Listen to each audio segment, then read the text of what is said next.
I still remember the moment my daughter-in-law's eyes flashed with contempt as she switched off the air conditioner while my granddaughter burned with fever. "We can't afford this," she snapped, treating me like a servant in the home I'd secretly been paying for. After 5 days of mosquito bites on that miserable couch, I made a decision that shocked everyone, including myself. I stopped the $2,000 monthly payments I'd been sending them for 3 years. What happened next? Her vicious public attack, the midnight emergency call that changed everything, and the tear-filled confession that finally revealed the truth about our family. The moment she handed me her phone that night, showing me what she'd written about me online, I realized this wasn't just about money anymore.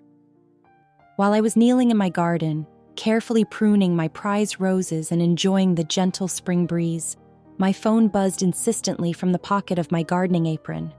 The screen showed a photo of my son Robert cradling his newborn daughter Emma, both with matching dimpled smiles that never failed to warm my heart. When I answered, his voice came through tight with tension, a weariness threading through his usually confident tone. "Mom, are you busy these days?" he asked, the question hanging in the air like a plea. I chuckled softly. "I'm retired, sweetheart. What could I possibly be too busy for?"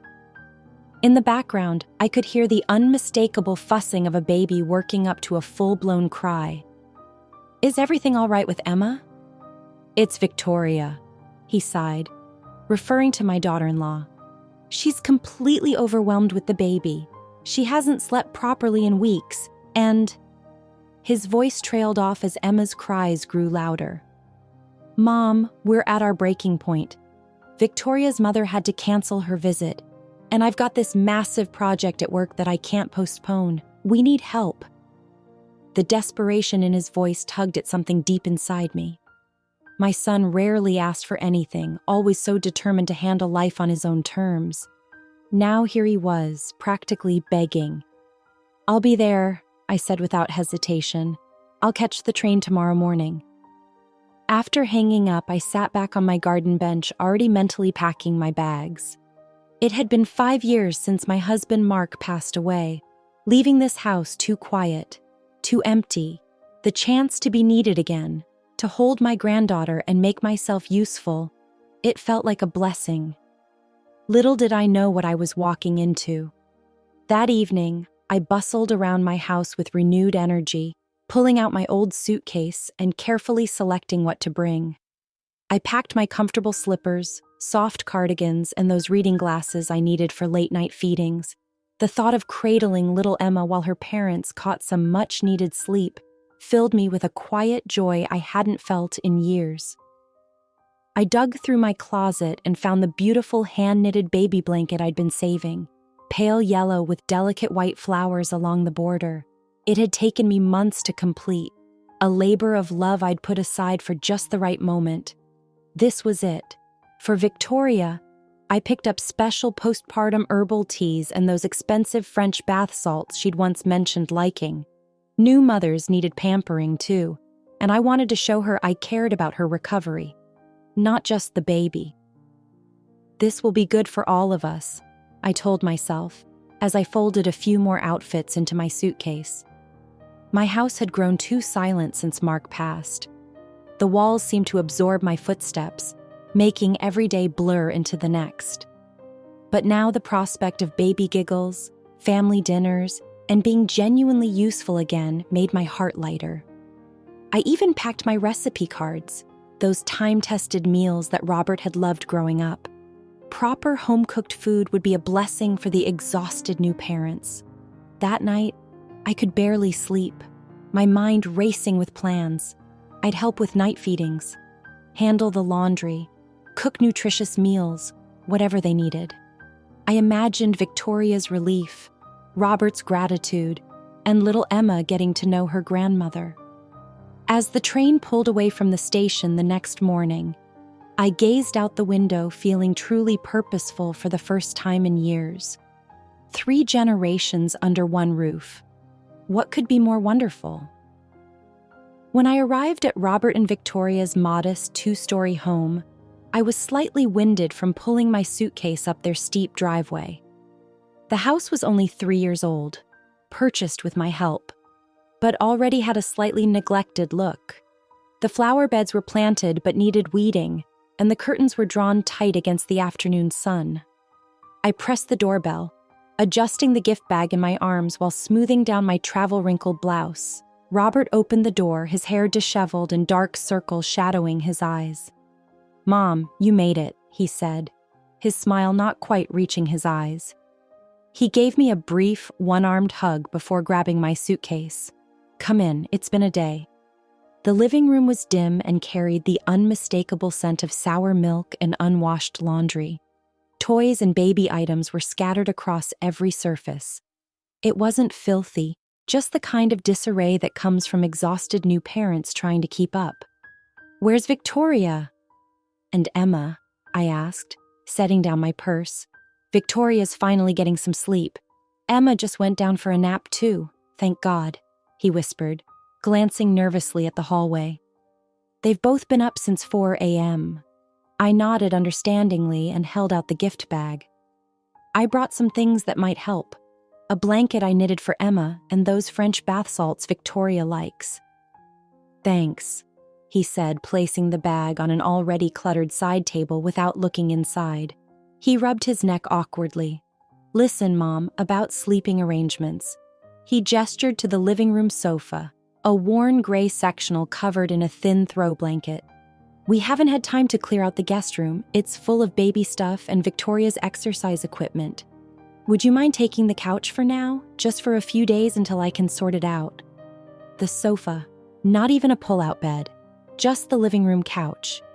My smile stiffened slightly, but I nodded. "Of course, Robert, I understand." But I didn't, not really. I'd traveled 4 hours to help them, and they couldn't even offer me a proper place to sleep. My first night on the couch was a preview of what my stay would become. The living room faced the street, and despite the blinds, every passing car sent beams of light dancing across my makeshift bed. The couch itself was deceptive. It looked plush, but had a rigid frame that dug into my hip whenever I turned. Sleep came in fitful bursts, interrupted by Emma's cries from the nursery. Each time I rose without complaint and padded down the hall to check on her. Sometimes Victoria was already there, breastfeeding with a vacant stare, not even acknowledging my presence. Other times, I'd gently lift Emma, change her diaper, and rock her back to sleep while Robert and Victoria remained in their bedroom, door firmly shut. By morning, my back ached and my eyes burned from exhaustion, but I made myself useful. I prepared breakfast, fresh coffee, whole grain toast, and sliced fruit.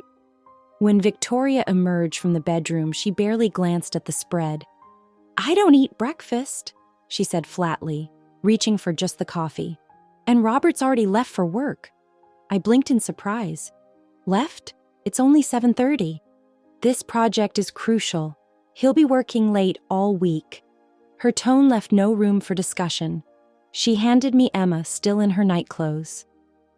"Since you're here, could you watch her? I need a shower. Then there's laundry that needs folding. And the nursery's a disaster." Within hours, I realized what help truly meant in this household. I wasn't a grandmother visiting to bond with her granddaughter. I was unpaid household staff. Emma was placed in my arms for hours while Victoria disappeared for essential errands, or locked herself in their bedroom for just a quick nap that stretched into afternoons. The beautiful knitted blanket I'd brought remained untouched in the gift bag, while Emma slept in polyester store-bought swaddles. The bath salt sat unopened on a bathroom shelf collecting dust. By the third day, my role was crystal clear. Nanny, housekeeper, cook, everything but mom or grandma. And I had a sinking feeling this would be my reality for my entire planned 2-week stay. By day 5, a heat wave had descended on the town. The temperature outside climbed past 90 degrees, and inside the house it felt like a sauna. The ceiling fans, which Robert had complained were builder-grade cheap, barely stirred the thick, heavy air. Nothing seemed to soothe her. Not gentle rocking, not singing. not even the cool washcloth I pressed to her forehead. Beads of sweat gathered on her delicate brow, and her cries grew increasingly desperate. Victoria was out at her essential yoga class, and Robert wouldn't be home for hours. Looking around desperately, I spotted the air conditioning unit mounted on the wall. It appeared fairly new, but clearly unused. Without hesitation, I reached for the remote and switched it on. The machine hummed to life, a blessed stream of cool air flowing into the stifling room. Within minutes, Emma's cries softened. Her little body relaxed against my shoulder, and her breathing evened out. I sank into a chair, relief washing over me as she finally drifted to sleep in the cool air. I must have dozed off too because I jerked awake at the sound of the front door slamming. Victoria stormed in, designer yoga mat tucked under her arm, face contorted with irritation. Without a word, she marched across the room and jabbed the power button on the air conditioner. The merciful hum abruptly ceased. "What are you thinking?" she hissed, careful not to wake Emma but making no effort to hide her anger. "Do you have any idea how much our electricity bill already is? We can't afford to run this thing all day." I stared at her, momentarily speechless. Emma was overheated, I finally said, keeping my voice steady. She was crying for an hour, her face was bright red. "She's fine," Victoria cut me off dismissively. "Babies cry, they get warm, open a window next time." She glanced around the room with disdain. "And this place is a mess. I thought you were here to help." In that moment, something inside me, something that had been bending and stretching to accommodate them, finally snapped. That night, as I lay on the unforgiving couch listening to the chorus of crickets through the cracked window, I stared at the ceiling fan's lazy rotation. My body ached from days of lifting, cleaning, and pacing with Emma, but the pain in my heart was sharper. The air conditioner confrontation kept replaying in my mind, each iteration stinging anew. I had come here with such hope, such genuine desire to help. Now, I felt like an inconvenience who simultaneously wasn't doing enough. The irony might have made me laugh if it weren't so painful. What struck me most wasn't Victoria's rudeness. It was the realization that my own son had allowed this situation. Robert hadn't once asked how I was sleeping on the couch. He hadn't noticed the untouched gifts. He hadn't defended me when Victoria barked orders or made cutting remarks. His absence spoke volumes. Morning light was just beginning to filter through the blinds when I made my decision. I wouldn't create a scene or demand respect I clearly wasn't going to receive. I would simply remove myself from the equation. And more importantly, the monthly checks would stop. For 3 years since Robert and Victoria bought this house, I'd been sending $2,000 every month to help with the mortgage from my late husband's life insurance. It had started as temporary assistance when Robert changed jobs, but somehow became an expected contribution. Now, as I lay there feeling more like staff than family, I knew it was time. They didn't need my physical presence. They needed a housekeeper and nanny. They didn't appreciate my emotional support. They wanted financial backing with no strings attached. Well, I wasn't a bank or a service to be used then discarded. By the time Emma's morning cries echoed down the hallway, my mind was made up. I rose, changed, and prepared her bottle with the same care as always. But something had shifted inside me. A boundary had formed, invisible but unbreakable. The next evening, I waited until Robert returned from work. Victoria was in the nursery, feeding Emma, when I approached my son in the kitchen. "Robert," I said calmly, "I'll be heading home tomorrow morning." He nearly dropped the glass of water he was pouring. "What? But you've only been here 5 days. I thought you were staying for 2 weeks to help us get settled." I kept my voice steady, betraying none of the hurt that had built up inside me. "Something's come up at home that needs my attention," I said simply. His brow furrowed with confusion, then concern. "Is everything okay? Did Victoria say something to upset you?" I shook my head, unwilling to create drama between them. "Everything's fine between Victoria and me. You both have things under control here. I've fulfilled my purpose." The next morning, Robert drove me to the train station. The ride was mostly silent, punctuated by his awkward attempts at conversation. As I boarded the train, he handed me an envelope. "Mom, we really appreciate your help. Here's a little something to show our thanks." Inside was a gift card for $100 to a chain restaurant. I thanked him politely and kissed his cheek goodbye. When I finally unlocked my front door, the familiar scent of lavender and lemon furniture polish welcomed me home. Sunlight streamed through the windows I'd left slightly open, making patterns on my hardwood floors. Everything was exactly as I'd left it, yet I felt profoundly different. I set my suitcase down and walked through each room, reacquainting myself with my space. My comfortable bed with its perfectly broken-in mattress, my reading nook with books stacked just as I liked them, my garden visible through the kitchen window, the roses needing attention after my absence. That evening, instead of preparing dinner for ungrateful family members, I made myself a cup of herbal tea and sat in my favorite chair watching the sunset paint the sky in brilliant oranges and pinks. For the first time in days, my shoulders relaxed. My breath came easier. "This is mine," I whispered to the quiet room. "This life is mine." The first of the month arrived like clockwork. In the past, this date meant logging into my online banking and transferring $2,000 to Robert and Victoria's joint account, a ritual I'd performed for 36 consecutive months without fail. Today, I sat at my kitchen table with my morning coffee, opened my laptop, and navigated to the familiar page. My cursor hovered over the transfer funds button. 3 years of automatic support had created a habit that was hard to break. But as I glanced around at my own modest home, noting the aging roof that needed replacement and the dated appliances that hummed with increasing effort, clarity settled over me like a comfortable blanket. I closed the banking page without making the transfer. Instead, I opened a new browser tab and did something I hadn't considered in years. I researched local art classes. My fingers moved swiftly across the keyboard as I discovered a twice-weekly watercolor course at the community center, taught by a former college professor. I'd always wanted to paint. Mark had even bought me a set of brushes the Christmas before he passed, still unopened in my closet. I registered for the class and paid the $175 fee without hesitation. A small portion of what I usually sent Robert, but this investment was in myself. Next, I called my financial advisor, a step I'd been postponing for months. "Helen," he said warmly when he recognized my voice, "it's been too long. How can I help?" "I need to restructure my monthly budget," I explained. "I've been supporting my son's mortgage for 3 years now, $2,000 every month since they bought the house. But that's ending. I want to redirect those funds toward home repairs and my retirement account."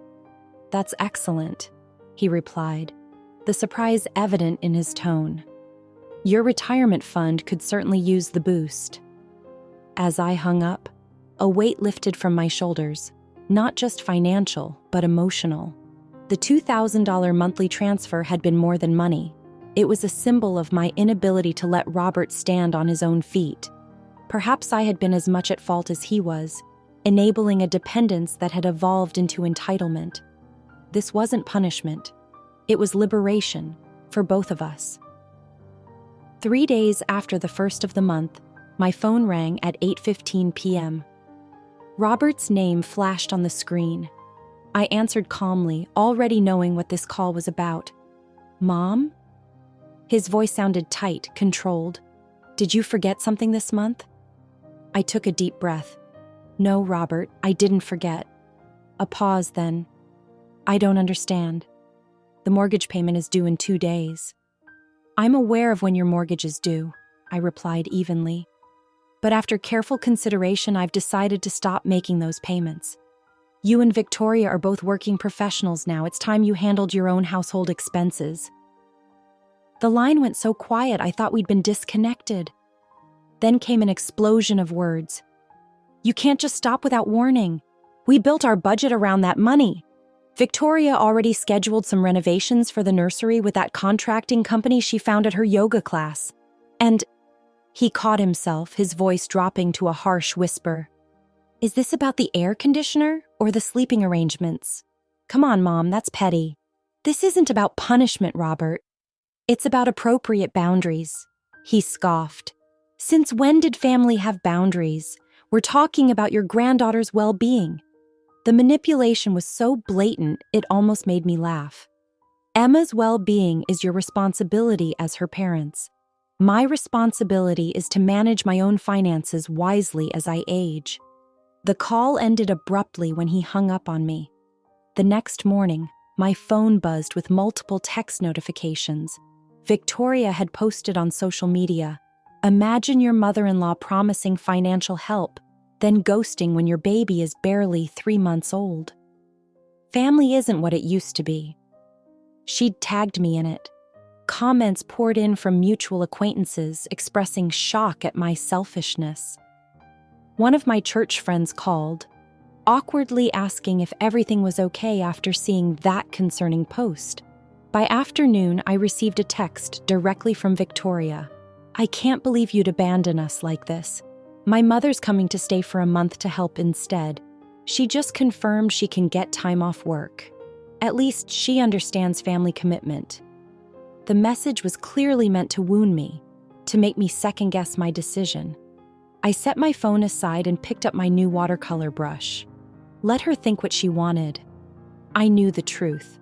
2 weeks after I stopped the monthly payments, with no communication from Robert or Victoria during that time, I settled into a peaceful routine. Watercolor classes on Tuesdays and Thursdays, afternoon walks in the park, and quiet evenings with books I'd long wanted to read. Then at 2:17 a.m. on a Wednesday, my phone's ring jolted me from sleep. To my surprise, Victoria's name flashed on the screen, and my heart lurched with immediate concern. "Victoria? What's wrong?" I answered, fully alert despite the hour. "Helen!" Her voice cracked, raw with panic. "It's Emma. She's burning up with fever. 103.8. My mother, who was staying with us, had to fly home yesterday. My father had an emergency gallbladder attack and needs surgery. Robert's at that overnight conference in Chicago I mentioned last time he called you. I don't know what to do." I was already pulling on clothes, phone pressed between ear and shoulder. "Have you given her children's Tylenol? Lukewarm bath?" "Yes, both. But her fever keeps spiking back up. She won't stop crying. I called the pediatrician's nightline, but they just said to monitor her unless it goes over 104 degrees. Victoria's voice trembled, a vulnerability I'd never heard from her before. "I'm coming over," I said without hesitation. "Keep her hydrated if you can, even just a few drops of water. I'll be there in 30 minutes. I drove through the empty, pre-dawn streets, my mind racing with worry for Emma while trying to maintain focus on the road. Whatever had happened between Victoria and me, none of that mattered now. That tiny girl needed help, and Victoria, for all her faults, was clearly terrified. When I arrived, the front door swung open before I could knock. Victoria stood there, disheveled in a silk robe, cradling a flushed, whimpering Emma. Her eyes were red-rimmed, her face pale with fear, not a trace of makeup hiding her exhaustion. "Oh, thank God you're here," she whispered, voice breaking as she handed Emma to me. I didn't know who else to call. As I took my granddaughter into my arms, feeling her little body burning with fever, all the hurt and resentment of the past weeks dissolved into the background. Some things transcended boundaries. Some calls you always answer. For hours, I paced the living room with Emma in my arms, her little body gradually cooling as the fever medicine finally took effect. I hummed lullabies, gently patting her back in a steady rhythm. Victoria hovered nearby, making tea neither of us would drink, checking the thermometer every 20 minutes, her face etched with worry and something else. Shame, perhaps. By dawn, Emma's fever had broken. Her breathing steadied, and she fell into a peaceful sleep against my shoulder. I eased into the rocking chair, unwilling to put her down just yet. Victoria collapsed onto the couch across from me, exhaustion evident in every line of her body. She stared at her daughter's sleeping form, then up at me, her expression shifting from relief to something more complex. "Robert was like this once," I said softly, breaking the silence. "When he was about 4. His father was away on business and he had a terrible fever that wouldn't break." Victoria nodded, watching me intently. "I stayed up all night with him," I continued, gently stroking Emma's hair. "Just like this, singing the same songs, putting cold cloths on his forehead that he kept pushing away." The living room fell silent except for Emma's soft breathing. Victoria's gaze drifted to the couch where I'd been expected to sleep during my visit. I could see something change in her expression, recognition perhaps of what that arrangement had really meant. "I never asked Robert what it was like for him growing up," she said suddenly, her voice barely above a whisper. "He always just said you were there, reliable." She looked down at her hands. "I didn't understand what that meant until tonight." She took a deep, shaky breath. "When I couldn't get Emma's fever down, I was terrified. And the first person, the only person, I thought to call was you. Not my friends, not my sister. You." Her eyes, when they met mine, were filled with tears. "Because somehow I knew you would come, even after how I treated you. The way I spoke to you that day with the air conditioner," she continued, her voice cracking, "and making you sleep on that awful couch, and then getting angry when you stopped sending money. Money we had no right to expect." A tear slid down her cheek. "I am so sorry, Helen. So incredibly sorry." In the weeks that followed Emma's fever, subtle shifts occurred in our family dynamic. Victoria began texting me directly, tentatively at first, with photos of Emma or brief questions about baby care. When Emma turned 4 months old, I received a photo of her wrapped in the yellow knitted blanket I'd made. The message read, "She won't sleep without it now. Thank you for making it." Then, to my surprise, Victoria began calling once a week, our conversations gradually extending beyond Emma to other topics. There was a humility in her tone that hadn't existed before, and a genuine interest in my life that felt entirely new. One sunny Saturday morning, my doorbell rang unexpectedly. Victoria stood there, Emma strapped to her chest in a carrier, with Robert beside her carrying the diaper bag. The baby's curious eyes took in everything around her. "We were in the neighborhood," Victoria explained, shifting nervously. "I thought maybe we could visit." I invited them in, delighted by the surprise. As they settled on my couch, a comfortable one with proper support and soft cushions, I noticed a small gift bag in Victoria's hand. "This is for you," she said, extending it toward me. Inside was a beautiful watercolor set, professional grade with fine sable brushes. "Robert mentioned you were taking classes," she explained. "I used to paint in college. I thought maybe—" She hesitated. "Maybe someday we could paint together." After tea, as Emma napped in her carrier, Robert and Victoria exchanged glances before she pulled a folder from the diaper bag. "We wanted to show you this," Victoria said, opening it to reveal budget spreadsheets and payment plans. "After that night with Emma's fever, I realized how much we'd been depending on you, so I've reconfigured our finances completely. I'm taking fewer yoga classes, we're cooking at home more, and I've started freelancing again." Robert nodded. "And I've taken on some weekend consulting work," he added quietly. I started to speak, but Victoria raised her hand gently. "This isn't about asking for money again," she said. "It's about showing you that we're standing on our own feet now. Your support helped us start, but it was always meant to be temporary. We see that now. The financial assistance remains firmly in the past. I've redirected those funds to finally renovate my kitchen, take a watercolor workshop in Vermont, and build a secure retirement fund. My house now feels truly mine again, a sanctuary that I'm now willing to share on my own terms. Victoria and I will probably never have the easy closeness some mothers-in-law and daughters-in-law enjoy, But we've found a new respect for each other, built on hard-earned honesty rather than obligation. And on my living room wall hangs my first completed watercolor, a portrait of Emma wrapped in her yellow blanket, sleeping peacefully. Beside it now hangs a second painting, this one created by Victoria, of 3 generations of hands intertwined, wrinkled, smooth, and tiny.